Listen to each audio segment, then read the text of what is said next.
Hello everyone, this is BTEC Psychology, this is Unit 3, Section B3, and we're going to be looking at how the learning approach explains gambling addiction in this video.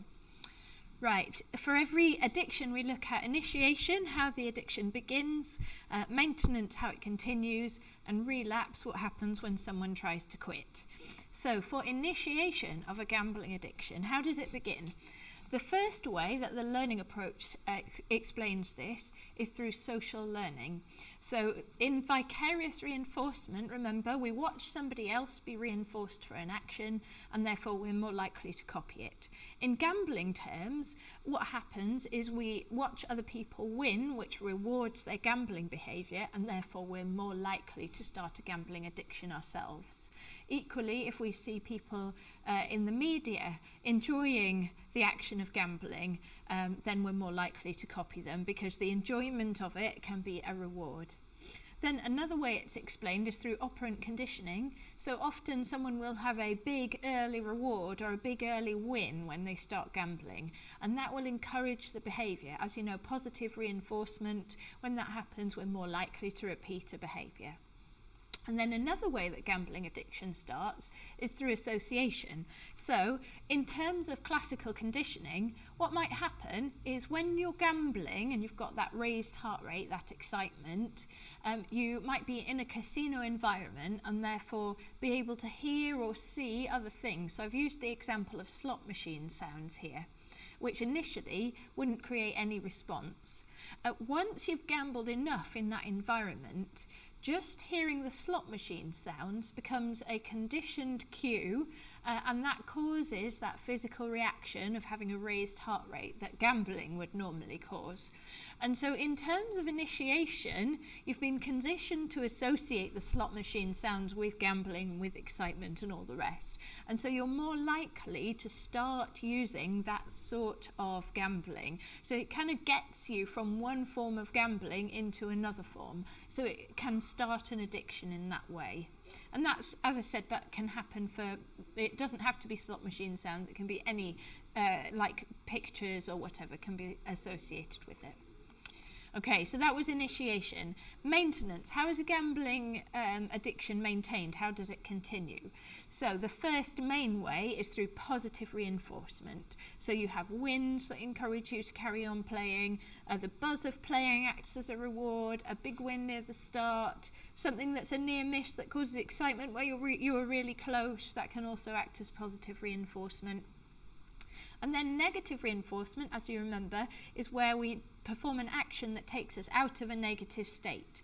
In gambling terms, often that means an escape from everyday anxiety or reality, or someone's bored, or they've got lots of conflict at home, and gambling would take them out of that. So therefore that would be negative reinforcement of that gambling behaviour because it removes them from that negative state. They're more likely to repeat it. And then also we have terms that you won't be familiar with potentially here, partial reinforcement and variable reinforcement. And this is all about something like a fruit machine where you have you get rewarded on some times that you play. Let me just put this up. So continuous reinforcement would be like if a fruit machine, if you won every time. Clearly they're not designed like that. But just to give you the kind of flip side of it.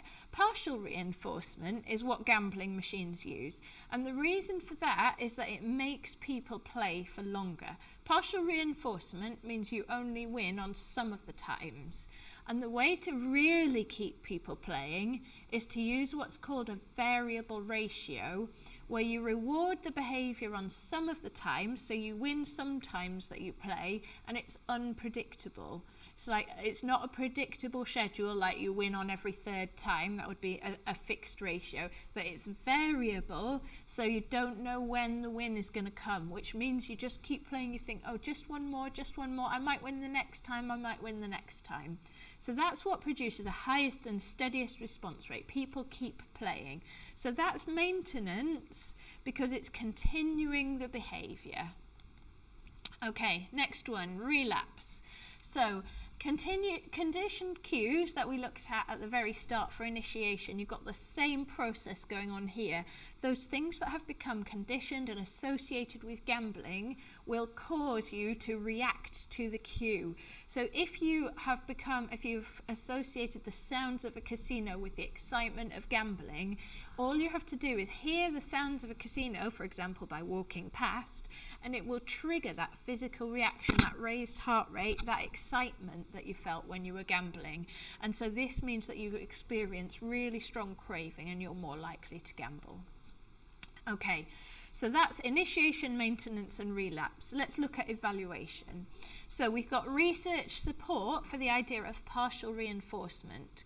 So there's a Horsley study in your textbooks where high-frequency gamblers and low-frequency gamblers were put on a computer game that either had continuous reinforcement, where they won every time, or partial reinforcement, where they only won some of the time. And what they found was that people who were high-frequency gamblers, i.e. addicts, would keep playing more and more, particularly on the partial reinforcement. They would play for the longest time, and that really affected them. So that supports the idea of maintenance being through partial reinforcement. Problems with this theory. So firstly, it doesn't explain individual differences. Everyone's exposed to these things who gambles, so that gambling is simply designed like this to hook people in. But not everyone becomes addicted to gambling, so it can't fully explain it. Is it something cognitive that's meaning that some people then get addicted and others don't? We don't know.